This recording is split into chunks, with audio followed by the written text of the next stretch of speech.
Halo semuanya, kali ini kita akan belajar tentang varian proposisi bersyarat. Ini merupakan bagian dari video pembelajaran mengenai matematika diskrit pada pertemuan yang ketiga.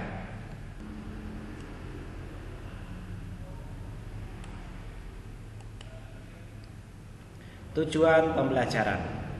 Dalam pembelajaran ini nantinya mahasiswa diharapkan akan mampu memahami dan menjelaskan varian proposisi bersyarat. Di dalamnya nanti ada converse, inverse, kontraposisi, dan teorema. Kemudian mahasiswa diharapkan juga mampu memahami tentang diimplikasi. Selanjutnya mahasiswa diharapkan juga mampu memahami mengenai penarikan kesimpulan. Nah, selanjutnya kita lihat di sini ada beberapa varian proposisi bersyarat. Misalnya kita punya proposisi jika P maka Q, maka konvers atau kebalikannya adalah jika Q maka P. Kebalikan daripada jika P maka Q ya. Kemudian untuk inversnya itu jika bukan P maka juga bukan Q. Sementara untuk kontraposisinya itu adalah seperti konversi ya, cuma nanti ditambahkan dengan negasi, yaitu jika bukan Q maka juga bukan P ya. Kalau yang ini ya hanya diberikan tanda negasi saja, inverse ya. Jika bukan P maka juga bukan Q ya. Nah, untuk tabel kebenarannya nanti kurang lebih seperti ini ya. Misalnya kita punya implikasi dengan nilai kebenaran seperti ini ya. PQ ya, dari true, true, false, false ya. Kemudian ini pasangannya ya, true, true, kemudian true, false, false, true, dan false, false. Maka inverse dari P-nya adalah ini ya, dari sebelumnya true ya menjadi false, false, true, true ya. Kemudian inverse dari Q-nya adalah false, true, false, true ya. Nah, selanjutnya kita lihat di sini implikasinya ya. Jika di sini benar-benar maka implikasinya benar. Jika benar salah implikasinya maka nanti dia salah atau false ya.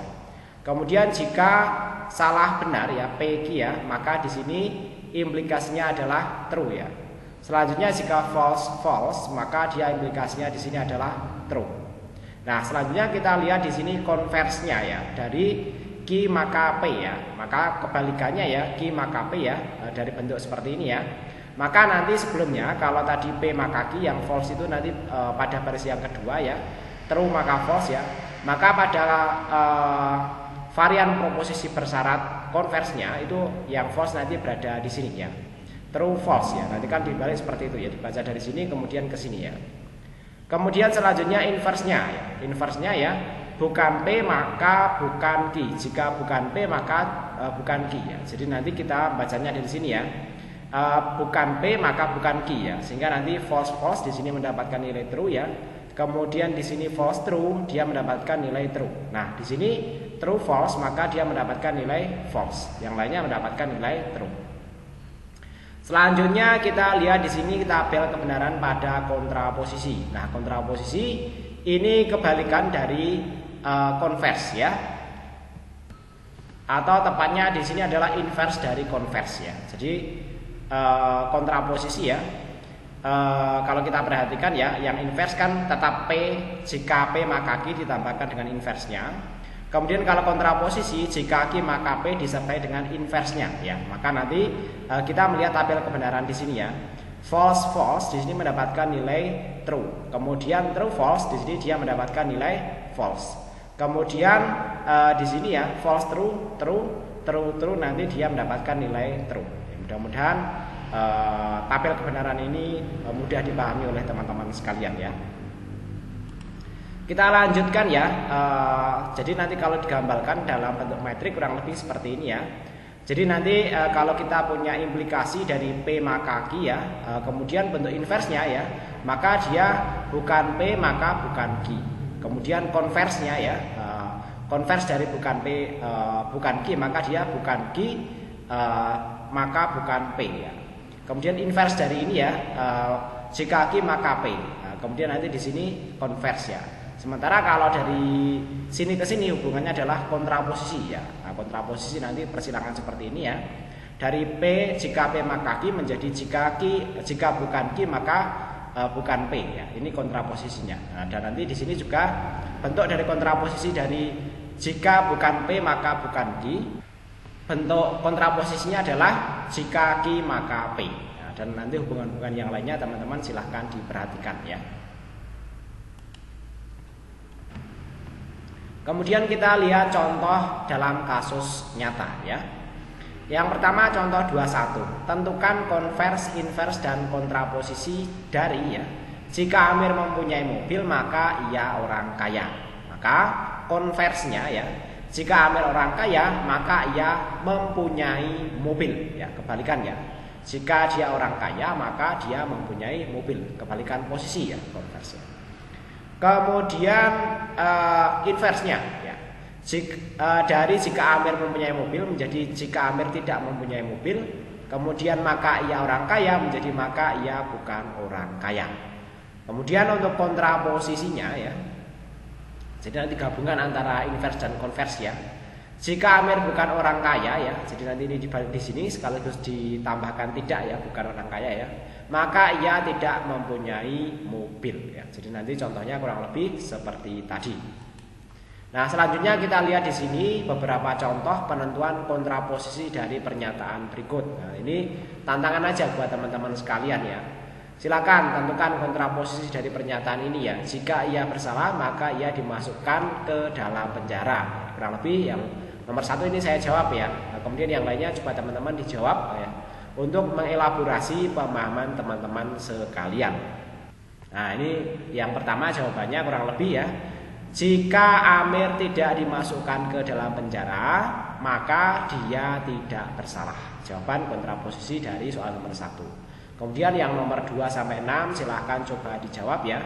Soal 2-nya, jika 6 lebih besar daripada 0, maka 6 bukan bilangan negatif. Nah, kontraposisinya seperti apa?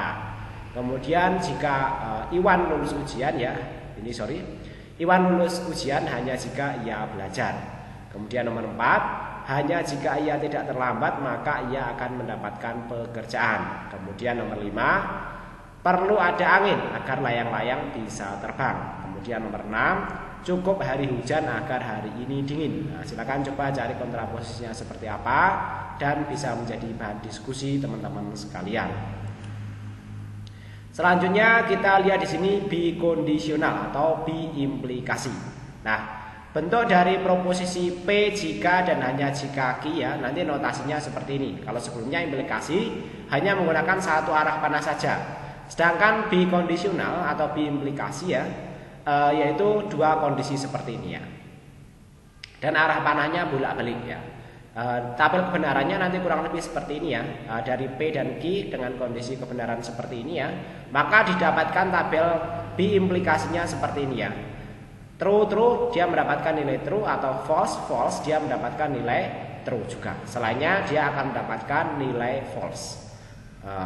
Sehingga nanti di sini ya, P biimplikasi Q ya ekuivalen dengan P implikasi Q ya, dan Q implikasi P. Jadi ini bolak-balik ya, P implikasi Q dan Q implikasi P. Jadi keduanya nanti harus sama di sini ya. Nah, untuk tabel kebenaran ya, dari teori biimplikasi tadi ya bisa kita lihat di sini ya. Mungkin ini kita bahas lebih detail lagi ya, tadi sudah kita bahas ya, bahwa nilai P biimplikasi Q itu adalah true false ya. True false true. Nah, di sini nanti sama dengan P implikasi Q dan Q implikasi P. Ini kan dan kan nanti mensyaratkan duanya di sini bernilai benar. Sementara di sini juga diuji ya, P implikasi Q-nya true false true, di sini Q implikasi P-nya true false true. Sehingga nanti didapatkan B implikasinya nanti sama antara ini dengan ini ya. Nah, jadi nanti tadi dibuktikan ya di sini bahwa P B implikasi Q itu sama saja ekuivalen dengan P implikasi Q digabungkan ya dengan Q implikasi P. Dengan kata lain, pernyataan P jika dan hanya jika Q dapat dibaca jika P maka Q dan jika Q maka P ya. Kemudian berikutnya yaitu cara-cara menyatakan B kondisional P biimplikasi Q. Ya, bisa dinyatakan dalam P jika dan hanya jika Q. Juga bisa dinyatakan P adalah syarat perlu dan cukup untuk Q. Kemudian juga bisa dinyatakan jika P maka Q dan sebaliknya, atau P if double ini ya, IFF ya Q. Pernyataan dari bikondisional bisa dinyatakan dalam kalimat-kalimat atau kalimat-kalimat penghubung seperti yang tadi sudah kita bahas. Nah, selanjutnya di sini adalah contoh proposisi majemuk ya. Nah, berikut ini adalah biimplikasi ya. Proposisi majemuk berikut ini adalah biimplikasi ya. Yang A, 1 tambah 1 sama dengan 2 jika dan hanya jika 2 tambah 2 sama dengan 4 ya. Jadi nanti syaratnya jika dan hanya jika, dan ini nanti bisa bolak-balik. Kemudian contoh yang kedua, syarat cukup dan syarat perlu agar hari hujan adalah kelembaban udara tinggi ya. Nah, jadi nanti kalau kelembaban udara tinggi otomatis juga memenuhi syarat untuk hujan ya. Kemudian ini juga bisa kebalikan tadi ya. Sama nanti yang contoh berikutnya. Jika Anda orang kaya, maka Anda mempunyai banyak uang dan sebaliknya. Kemudian contoh berikutnya, Bandung terletak di Jawa Barat. If Jawa Barat adalah sebuah provinsi di Indonesia. If-nya F-nya 2 ya. Kita lanjut ya. Nah, berikutnya diberikan pernyataan seperti ini ya. Perlu memiliki password yang sah agar Anda bisa log on ke server ya. Kemudian poin A, nyatakan pernyataan di atas dalam bentuk proposisi jika P maka Q. Kemudian poin B, tentukan ingkaran, konvers, inverse, dan kontraposisi dari pernyataan tersebut. Nah, kali ini kita selesaikan bersama-sama ya. Misalkan P-nya ini adalah Anda bisa log on ke server. Kemudian Q-nya adalah Q ya, Q atau Q. Kalau saya menyebutkan Q dan Q maksudnya sama ya. Q memiliki password yang sah. Jadi nanti kita memiliki dua proposisi, yaitu pernyataan yang memiliki nilai kebenaran salah atau benar, tapi tidak keduanya ya. Maka ya, yang poin A ini ya, nyatakan pernyataan di atas dalam bentuk proposisi jika P maka Q. Nah, maka pernyataannya adalah jika Anda bisa log on ke server, maka Anda memiliki password yang sah. Mudah-mudahan dipahami ini ya. Kemudian ingkarannya, ingkarannya Anda bisa log on ke server dan Anda tidak memiliki password yang sah. Ini ingkarannya. Jadi keduanya nanti ditambahkan kata tidak atau bukan ya. Kemudian konversinya ya. Jika Anda memiliki password yang sah, maka Anda bisa log on ke server ya. Kemudian inverse-nya ya. Jika Anda tidak bisa log on ke server ya, maka Anda tidak memiliki password yang sah. Lalu yang terakhir kontraposisinya. Jika Anda tidak memiliki password yang sah, maka Anda tidak bisa log on ke server ya. Jadi antara ingkaran dan inverse di sini berbeda ya. Kalau ingkaran ya, jika Anda bisa log on ke server dan Anda tidak memiliki password yang sah, ini bentuk ingkarannya. Tapi kalau inverse-nya, jika Anda bisa log on ke server, maka Anda tidak jika Anda tidak bisa log on ke server, maka Anda tidak memiliki password yang sah ya. Oke, kita lanjut ya. Nah, bila dua proposisi majemuk yang ekuivalen dibikondisionalkan, maka hasilnya adalah tautologi. Nah, inilah pemahaman mengenai tautologi. Teoremanya ya, dua buah proposisi majemuk ya, P ya dengan himpunan P, Q dan seterusnya ya, dan Q dengan himpunan P, Q dan seterusnya disebut ekuivalen secara logika dan dilambangkan dengan P dengan himpunan P, Q dan seterusnya, biimplikasi Q dengan himpunan P, Q dan seterusnya. Jika P biimplikasi Q adalah tautologi ya. Jadi teoremanya nanti kurang lebih seperti itu ya. Nah, kita perjelas pemahaman kita dengan menggunakan soal latihan. Sebagian besar orang percaya bahwa harimau Jawa sudah lama punah. Tetapi pada suatu hari Amir membuat pernyataan-pernyataan kontroversial sebagai berikut. Yang pertama pernyataannya ya, saya melihat harimau di hutan. Ya. Kemudian pernyataan yang kedua, jika saya melihat harimau di hutan, maka saya juga melihat serigala. Misalkan kita diberitahu bahwa Amir kadang-kadang suka berbohong dan kadang-kadang jujur, maka gunakan tabel kebenaran untuk memeriksa apakah Amir benar-benar melihat harimau di hutan. Nah, penyelesaiannya nanti kurang lebih seperti berikut ya. Pernyataan yang pertama ya, kita dekomposisi dulu bahwa yang pertama saya melihat harimau di hutan. Kemudian yang kedua, jika saya melihat harimau di hutan, maka saya juga melihat serigala. Misalkan ya, P ini mewakili pernyataan Amir melihat harimau di hutan dan Q-nya mewakili pernyataan Amir melihat serigala. Nah, pernyataan untuk A ini adalah P-nya itu ya, sedangkan pernyataan untuk B itu adalah P implikasi Q ya. Kemudian kita buat tabel kebenaran di sini ya, tabel kebenaran P ya dan P implikasi Q ya. Nah, P-nya kita berikan dengan berbagai kondisi ya, dan Q-nya dengan berbagai kondisi juga yang berlawanan dengan P ya. Yang berlawanan dan yang sama ya. Jadi nanti true true, true false, false true, false false ya. Kemudian implikasinya ya, nilai kebenaran bernilai true ya jika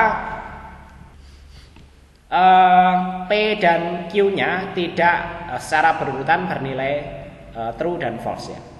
Kasus 1 ya, Amir dianggap berbohong, maka apa yang dikatakan Amir itu keduanya salah. P salah dan Q-nya salah ya. False false ya. Kemudian kasus 2, Amir dianggap jujur, maka apa yang dikatakan Amir itu keduanya benar. P benar dan Q benar ya. Tabel menunjukkan bahwa mungkin bagi P dan P implikasi Q benar, tetapi tidak mungkin keduanya salah ya. Jadi nanti kalau keduanya salah, dari pernyataan tadi kan tidak ada ya. Dari pernyataan teman-teman bisa cek di sini pernyataan saya melihat harimau, dan jika saya melihat harimau di hutan, maka saya juga melihat serigala ya. Ini berarti bahwa Amir mengatakan yang sejujurnya dan kita menyimpulkan bahwa Amir memang melihat harimau di hutan. Tidak sama-sama itu ya. Kalau bohong kan nanti di sini ya. Jadi nanti satunya bohong, kemudian keduanya bohong. Tapi kalau bohong yang pertama mengatakan kebenaran, kemudian yang kedua mengatakan kebohongan ya, dan terbukti ya satunya bohong, satunya benar ya. Satunya benar, satunya bohong, maka soal apakah harimau di hutan itu masih ada itu nanti bernilai false ya. Tapi kan tidak keduanya. Dia kalau bohong ya, jadi nanti kalau bohong kan bohong keduanya. Kalau nanti ini jujur keduanya. Sehingga nanti kalau kita lihat di tabelnya, dia bisa dalam kondisi ini atau nanti dalam kondisi ini ya. Jadi nanti kalau bohong-bohong pun dia bernilai benar. Jadi nanti kemungkinannya Amir memang melihat harimau di hutan. Nah, jadi nanti diuji aja salah satu. Kalau yang pertama itu sudah bohong ya, kemungkinan nanti ada yang benarnya. Tapi kalau bohong sama tidak bohong ya, itu nanti kemungkinan juga benar ya. Kemudian kita lihat soal latihan berikutnya. Misalnya, sebuah pulau didiami oleh dua suku asli. Penduduk suku pertama selalu mengatakan hal yang benar, sedangkan penduduk dari suku yang lain selalu mengatakan kebohongan. Anda tiba di pulau ini dan bertanya kepada seorang penduduk setempat, apakah di pulau tersebut ada emas atau tidak. Ia menjawab, ada emas di pulau ini jika dan hanya jika saya selalu mengatakan kebenaran. Apakah ada emas di pulau tersebut? Dari jawaban penduduk tersebut. Mari kita analisis. Yang pertama, ada emas di pulau ini jika dan hanya jika saya selalu mengatakan kebenaran. Misalkan P ini adalah pernyataan saya selalu, proposisi saya selalu mengatakan kebenaran, dan Q proposisi ada emas di pulau ini. Maka ekspresi logikanya adalah P B implikasi Q. Kita tinjau dua kemungkinan kasus. Kasus 1, orang yang memberi jawaban adalah orang dari suku yang selalu mengatakan hal yang benar. Dan kasus 2, orang yang memberi jawaban adalah orang dari suku yang selalu mengatakan hal yang bohong. Nah, kasus 1, orang tersebut selalu menyatakan hal yang benar. Ini berarti P benar. Dan jawabannya selalu terhadap pernyataan kita pasti juga benar. Sehingga pernyataan biimplikasi tersebut bernilai benar. Dari tabel biimplikasi kita melihat bahwa bila P benar dan P biimplikasi Q benar, maka P harus benar. Jadi ada emas di pulau tersebut adalah benar. Kemudian kasus 2. Orang tersebut selalu menyatakan hal yang bohong. Ini berarti P salah dan jawabannya jawabannya terhadap pernyataan kita pasti juga salah. Sehingga pernyataan biimplikasi tersebut salah. Dari tabel biimplikasi kita melihat bahwa bila P salah dan Q salah ya, maka Q-nya harus benar ya. Jika P salah dan P implikasi Q-nya salah ya, maka Q-nya harus benar. Jadi ada emas di pulau tersebut adalah benar ya. Jadi nanti dari analisis kedua kasus ini yang mendapatkan kondisi ya, pengujian bahwa keberadaan emas di pulau tersebut adalah benar. Dari kedua kasus kita selalu berhasil menyimpulkan bahwa ada emas di pulau tersebut, meskipun kita tidak dapat memastikan dari suku mana orang tersebut. Jadi nanti baik benar atau salah dari pernyataan tersebut ya dapat disimpulkan ya soal keberadaan emas tersebut ya. Nah, berikutnya argumen ya. Argumen adalah suatu deret proposisi yang dituliskan sebagai berikut ya. P sampai P ke N ya, kemudian nanti diproses argumennya ya, kemudian didapatkan kesimpulan Q ya. Yang dalam hal ini ya, P1 sampai P ke N disebut sebagai hipotesis atau premis ya. Dan Q disebut sebagai konklusi atau kesimpulan ya. Nah, argumen ada yang sahih atau valid ya, dan ada yang palsu atau invalid ya, atau dhaif ya. Nah, selanjutnya kita lihat di sini definisinya ya. Sebuah argumen dikatakan sahih jika konklusinya benar bila mana semua hipotesisnya benar. Sebaliknya, argumen dikatakan palsu atau fallacy atau invalid. Jika argumen sahih, maka kadang-kadang kita mengatakan bahwa secara logika konklusi mengikuti hipotesis atau sama dengan memperlihatkan bahwa implikasinya ya P dan P2 dan P sampai ke N ya, implikasi Q adalah benar, yaitu sebuah tautologi. Argumen yang palsu menunjukkan proses penalaran yang tidak benar. Contoh 1, perlihatkan bahwa argumen berikut ya adalah sahih.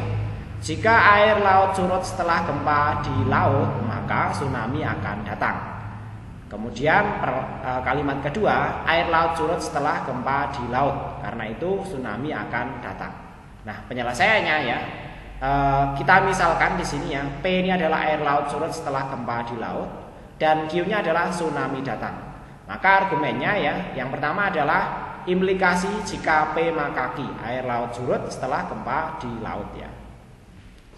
Air laut setelah gempa di laut, kemudian Q, tsunami datang. Kemudian di sini ada premis P ya, bahwa air laut surut setelah gempa di laut. Kemudian dari sini kita bisa menarik sebuah kesimpulan ya atau konklusi ya. Ada dua cara yang dapat digunakan untuk membuktikan kesahihan argumen ini ya. Jadi nanti keduanya dianggap sama-sama P di sini ya. Kemudian Q-nya ya yaitu tsunami datang ya. Nah, cara 1, bentuklah tabel kebenaran P, Q dan P implikasi Q ya. Nah, di sini PQ-nya kita masukkan dalam berbagai kondisi nilai kebenaran ya. Kemudian implikasinya ya, P implikasi Q ya. Ini pada baris 1 bernilai true, pada baris 2 bernilai false, dan lainnya juga bernilai true. Argumen dikatakan sahih jika semua hipotesisnya benar, maka konklusinya benar. Kita periksa apabila hipotesis P ya dan P implikasi Q benar, maka konklusi Q juga benar sehingga argumen dikatakan benar. Periksa tabel P dan P implikasi Q benar secara bersama-sama pada baris ke-1. Nah, ini ya. Pada baris 1 ini Q-nya juga benar. Q-nya juga benar ya. Jadi argumen di sini adalah sahih ya.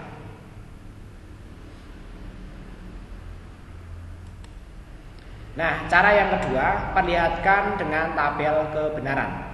Apakah ya P ya dan ya, kemudian P implikasi Q itu nanti implikasi Q ya, merupakan tautologi. Tabel 1.6 ini ya memperlihatkan bahwa P dan P implikasi Q merupakan tautologi, sehingga argumen dikatakan sahih ya. Kita cek dengan tabel kebenaran ya. Yang pertama ini adalah nilai kebenaran P, nilai kebenaran Q, dan ini adalah nilai kebenaran P implikasi Q. Selanjutnya P dan P implikasi Q ya. Kemudian di sini P dan P implikasi Q, kemudian diimplikasi lagi ke Q. Nah, sehingga nanti di sini kita lihat ya. Di sini true ya. Kalau ini teman-teman saya kira tadi sudah paham ya. Kemudian kita dan ya, kita dankan dengan P ya. True di sini true ya. True false di sini false ya. Kemudian false true di sini false ya, karena dan ya. Kemudian false true di sini false juga. Nah, kemudian diimplikasikan ke key. Nah, key-nya nanti berarti nanti dari sini ke sini ya. True di sini true. Kemudian false true ya. Kemudian false true juga. Kemudian false dia terus juga. Tidak ada kondisi true false ya. Nah, perhatikan bahwa penarikan kesimpulan dalam argumen ini menggunakan modus ponen. Jadi kita juga telah memperlihatkan bahwa modus ponen adalah argumen yang sahih ya. Lanjut kita lihat contoh yang kedua. Perhatikan bahwa penalaran pada argumen berikut tidak benar, dengan kata lain argumennya palsu. Jika air laut surut setelah gempa di laut, maka tsunami datang ya. Maka tsunami datang ya. Jadi air laut surut setelah gempa di laut ya. Nah, ini kesimpulannya berdasarkan gempa di laut, bukan berdasarkan ini ya, air surut ya. Jadi air laut surut setelah gempa di laut ya. Nah, jadi nanti kalau kita tabulasikan kan di sini ya, yang pertama P implikasi Q ya, argumen di atas bentuknya seperti ini ya. Kemudian di sini ada Q, kemudian disimpulkan dengan P ya. Simpulannya nanti P ya. Kemudian tabel kebenarannya kurang lebih nanti seperti ini ya. Saya kira ini mudah dipahami ya. Dari tabel tampak bahwa hipotesis Q dan P implikasi Q benar pada baris ketiga di sini ya. Tetapi pada baris ketiga ini konklusi P-nya adalah salah ya. P-nya di sini kondisinya salah. Jadi argumen tersebut tidak sahih atau palsu, sehingga penalaran tersebut tidak menjadi tidak benar. Penalarannya salah ya. Nah, berikutnya kita lihat contoh yang ketiga. Silakan periksa kesahihan argumen berikut. Jika 5 lebih kecil dari 4, maka 5 bukan bilangan prima. Kemudian 5 tidak lebih kecil dari 4. Kemudian 5 ini adalah bilangan prima. Nah, di sini penyelesaiannya ya. Jika P 5 lebih kecil daripada 4, kemudian Q-nya 5 adalah bilangan prima ya. Maka argumennya di sini ya, P implikasi bukan Q, kemudian di sini bukan P ya. P ke N-nya ya. Kemudian kesimpulannya adalah Q. Kalau kita tabulasi kebenarannya ya, di sini nilai dari bukan Q-nya seperti ini ya. Kemudian P bukan implikasi bukan Q ya. Nilai kebenarannya adalah false true ya. Nah, dan ini kebalikan dari Q-nya adalah false true. Tabel memperlihatkan kebenaran untuk kedua hipotesis dan konklusi tersebut. Baris ketiga dan keempat pada tabel tersebut adalah baris di mana P implikasi bukan Q dan bukan P benar secara bersama-sama. Tetapi pada baris yang keempat konklusi Q salah, meskipun pada baris ketiga konklusi Q-nya benar. Ini berarti argumen tersebut adalah palsu ya, tidak sahih ya. Nah, berikutnya perhatikan bahwa ya, meskipun konklusi dari argumen tersebut kebetulan merupakan pernyataan yang benar ya, 5 adalah bilangan prima, ini adalah benar ya. Tetapi konklusi dari argumen ini tidak sesuai dengan bukti bahwa argumen tersebut palsu ya, tidak sesuai dengan bukti ya. Nah, berikutnya kita lihat beberapa argumen yang sudah terbukti sahih ya. Modus ponen ya, P maka Q ya, kemudian di sini ada hipotesis P ya, kemudian kesimpulannya ini adalah Q ya. Kemudian modus tolen ya, modus tolen bentuknya adalah P implikasi Q ya, kemudian hipotesis yang kedua adalah bukan Q, maka kesimpulannya yang benar ini adalah bukan P ya.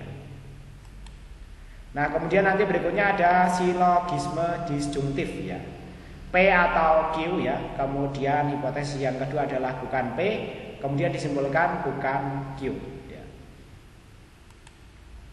Kemudian simplifikasi ya, P dan Q kesimpulannya adalah P ya. Nah, nanti sama saja, nanti P dan Q nanti sama saja dengan nilai P nya ya. Kemudian penjumlahan ya, kalau penjumlahan nanti hipotesis dari P ya, nanti kesimpulannya adalah P atau Q ya. Kemudian untuk konjungsi ya, atau ya mirip dengan penjumlahan ya, hipotesis pertama P, hipotesis kedua Q, maka nanti kesimpulannya adalah P dan Q. Nah selanjutnya kita lihat di sini aksioma, teorema, lemma dan koroleri ya. Aksioma adalah proposisi yang diasumsikan benar. Aksioma tidak memerlukan pembuktian kebenaran lagi. Contoh-contoh dari aksioma ya. Yang contoh A, untuk semua bilangan real P dan Y berlaku X plus Y sama dengan Y plus X. Ini adalah hukum komutatif penjumlahan. Kemudian yang poin B, jika diberikan dua buah titik yang berbeda, maka hanya ada satu garis lurus yang melalui dua buah titik tersebut. Teoremanya adalah proposisi yang sudah terbukti benar. Bentuk khusus dari teorema adalah lemma dan koroleri. Nah, contoh-contoh teorema, jika dua buah sisi dari sebuah segitiga sama panjang, maka sudut yang berlawanan dengan sisi tersebut adalah besar. Contoh yang kedua, untuk semua bilangan real X, Y, dan Z, jika X lebih kecil daripada Y dan Y lebih kecil daripada Z, maka X-nya juga lebih kecil daripada Z. Ini adalah hukum transitif. Untuk contoh koroleri, jika sebuah segitiga adalah sama sisi, maka segitiga tersebut adalah sama sudut. Jadi kalau sama sisi otomatis sama sudut. Ini koroleri. Ini mengikuti teorema A yang di atas ya. Jika dua sisi dari sebuah segitiga sama panjang, maka sudut yang berlawanan dengan sisi tersebut adalah sama besar. Kemudian contoh lemma. Jika n adalah bilangan bulat positif, maka n-1 adalah bilangan positif atau n-1 sama dengan 0 ya. Nah, silakan teman-teman dicek kebenarannya. Baik, saya kira demikian untuk video pembelajaran kali ini, mudah-mudahan dipahami dan bermanfaat. Sampai ketemu lagi pada video pembelajaran berikutnya.